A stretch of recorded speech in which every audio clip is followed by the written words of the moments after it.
This is Mike with Wichita Falls Reptile Rescue, and for those of you who do not know, this is Oreos. Oreos as in plural. I named her Oreos. Her original name was Oreo, but I felt that she was just a bit too big to be one Oreo. So, but she is a rescue, a female, a doe, which is a female New Zealand rabbit. And they didn't originate from New Zealand, so I don't know why they call them that. I believe the breed actually originated here in America, but for whatever reason they call them New Zealand's. But she was a rescue, a former pet who was surrendered, not wanted anymore. And so I took her in here, and she's been here at the rescue for about a year. Even though she's been up for adoption, I just haven't had anybody locally who seriously expressed interest in adopting her, so she's just stayed here with the rest of the critters, despite the fact that she's not a reptile. We get all kinds here, actually. But what I'm going to be showing you here tonight is that when she came to the rescue, she did have quite a few problems with food aggression, and she was nippy, and I had to work with her a little bit before she was even suitable for adoption, because she was kind of nippy and food aggressive. And I pretty well broke her over that a while ago, but she started to have a little bit of a relapse. I think I've given her a little bit too much leeway in the interest of time. I've been very busy, and she acts up with me at times, and I don't correct her as much as I should when she started to have these little relapses. And for whatever reason, she started this again, despite the fact that I'm feeding her more often, because she was losing a little bit of weight. So I started actually feeding her larger portions more often, to get the weight back on her, and she started actually expressing this food aggression again. So I've been working with her on that, and she's doing much better.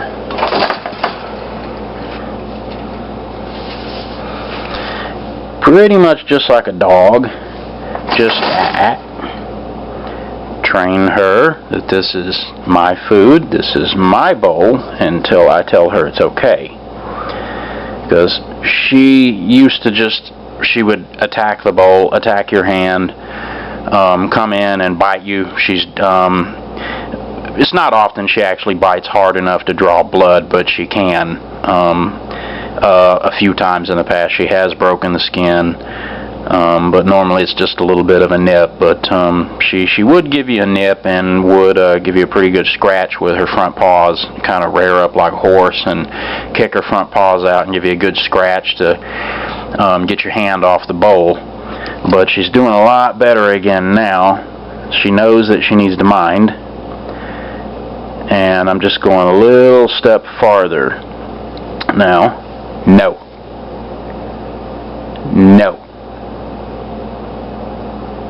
Mine. No. Don't you touch that bowl. No. No. No. No. Okay.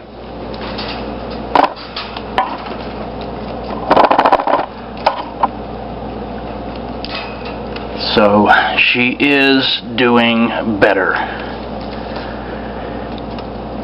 and I want to get her back to the state that she had been previously. She just started this, aggression thing with me again a few weeks ago, maybe a month ago, and it wasn't real bad, but she was starting to buck my authority a little bit, and scratching me and giving me a little nip again, being impatient when I brought her food in there, and I don't want her to do that. Especially if she finds a home somewhere, I want her broken of that habit. So she is, as you can see, she is doing pretty good now. Just need to be consistent with it and get her behavior on that back in order, and let her understand that the food is going to be there. She's not going to starve to death. We are not going to deny her food, certainly. She gets plenty of organic produce that's donated to us. She gets food twice a day at least. Alfalfa pellets, grass, wildflowers, clover, and this produce here, which tonight is kale, broccoli, bell pepper, carrot, celery, and raspberries. So she gets a really good assortment. She eats well, and it's good food.